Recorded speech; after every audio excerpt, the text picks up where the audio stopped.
Fala rapaziada, aqui é Cícero Trum e hoje a gente vai falar de uma das seleções sedes aqui da Copa do Mundo, que é os Estados Unidos. Na verdade, a principal sede, né? Porque das 16 cidades sedes, 11 ficam nos Estados Unidos. Desde a Copa passada, os Estados Unidos vinha fazendo uma preparação já com jogadores jovens, né?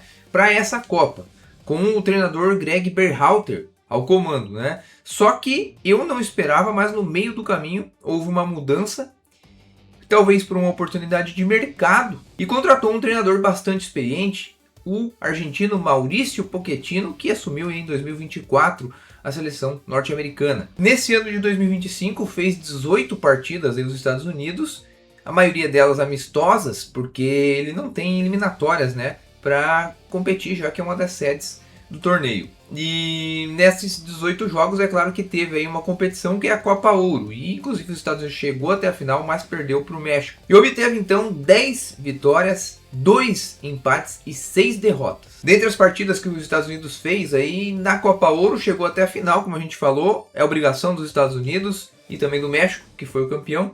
Perder para o México ali é clássico, tudo poderia acontecer numa final. Quando enfrentou equipes de maior nível, né, não só aquelas ali, Nicarágua, aquelas da região, os Estados Unidos teve bastante dificuldade, principalmente com os europeus. Levou uma paulada aí da Suíça por 4-0 em casa, empatou com o Equador, e o que surpreendeu mesmo foi a vitória de 5-1 para cima do Uruguai, nesse último amistoso que fez. E analisando então os jogos que os Estados Unidos fez, a gente percebeu que o Mauricio Pochettino focou em testar muitos jogadores e também formações diferentes. Na Copa Ouro usou bastante o 4-5-1 e o 4-4-2, mudando a escalação dependendo do adversário que enfrentava. Depois disso, em amistosos, manteve a formação aí em algumas partidas, mas também utilizou o 4-3-3, 3-5-2, 3-4-3, por exemplo, na vitória diante da Austrália em outubro de 2025. A gente percebe aí que o treinador visa explorar bastante a criação de jogadas através dos laterais, que são bem ofensivos, e que gosta de ter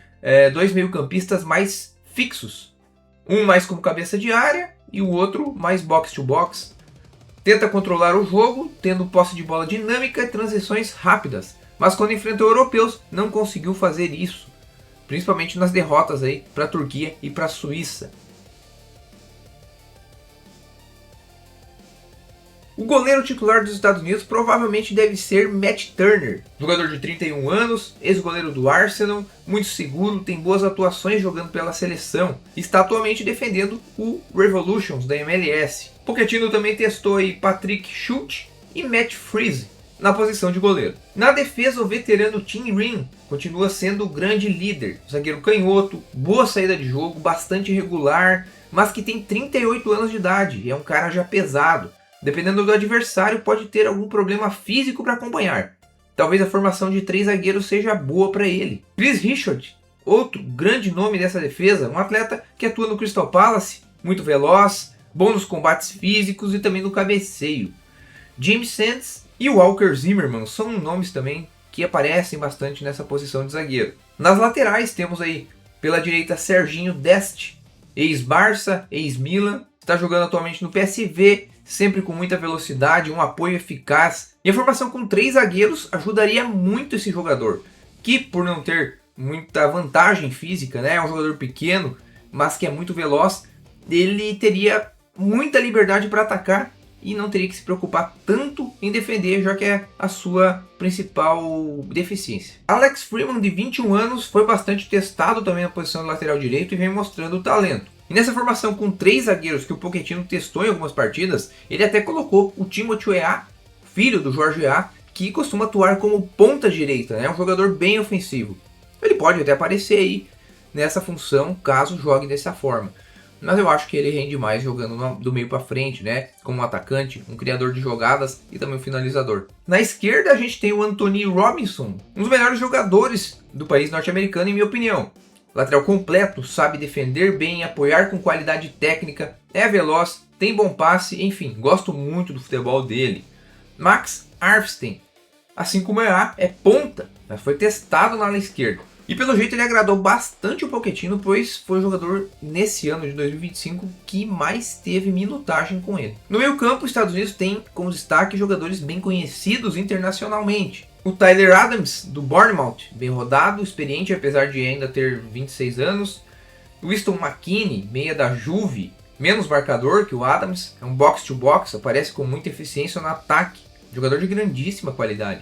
Ainda tem o Christian Roldan, ídolo do Seattle Sounders, um jogador muito voluntarioso, participativo e que pode fazer muitas funções no meio de campo. Ainda tem o Brandon Aronson, meio ofensivo do Leeds, que pode jogar mais de meia central, mas também tem características de mais criatividade, bom passe, sendo um jogador que joga mais como um meio ofensivo. Diego Luna e Luca de la Torre têm características semelhantes aí do Aronson, são opções que jogam na MLS. E ainda tem a eterna promessa Giovanni Reina. No ataque, o craque do time, Pulisic, atleta que desequilibra, habilidoso, rápido, bom finalizador, mas tem um problema aí que é o histórico de lesões e pode não estar 100% na Copa. E os Estados Unidos precisa muito dele 100%. É o cara que faz a diferença nesse time. Haji Wright, centroavante, grandalhão, acho que é um jogador que tem vivido a melhor fase dentre todos que estão sendo convocados. Ele atua no Coventry City e está fazendo muitos gols, é inclusive o artilheiro da segunda divisão inglesa. Florin Balogun, do Mônaco, é outro centroavante que pode aparecer no time titular. Não é tão grandalhão, se movimenta mais que o Wright, mas é bom finalizador também. O EA, obviamente, pode aparecer no ataque, se o esquema principalmente tiver 3 atacantes, e o que eu acredito que deve ter, até porque tendo 3 atacantes, o Pulisic vai jogar na posição que ele melhor atua, que é como ponta esquerda. E o Pulisic, como a gente sabe, é a alma desse time. O primeiro ponto forte é que é uma equipe que tem muitos jogadores fortes fisicamente, jogadores altos, jogadores robustos, que tem um bom embate físico. Outro ponto muito forte que tem que ser citado é que o atleta americano, seja ele de beisebol, de basquete e obviamente também de futebol, sempre são muito focados, determinados, respeitam a hierarquia. Então isso é muito bom para um grupo de jogadores. E é claro, o fato de jogar em casa, apesar de não ter uma torcida tão calorosa como, por exemplo, a do México, a do Brasil, a da Argentina, né? A gente latino aqui tem realmente uma torcida muito calorosa, que empurra muito o time. Já os americanos estão aprendendo a gostar de futebol e também não são tão calorosos, são mais frios. Mas é claro que jogando em casa vai ter apoio, vai se sentir à vontade e isso faz diferença. O principal ponto fraco é a dependência do Pulisic, né? Imagina os Estados Unidos não tendo o Pulisic em uma dessas partidas, né? Do grupo que caiu.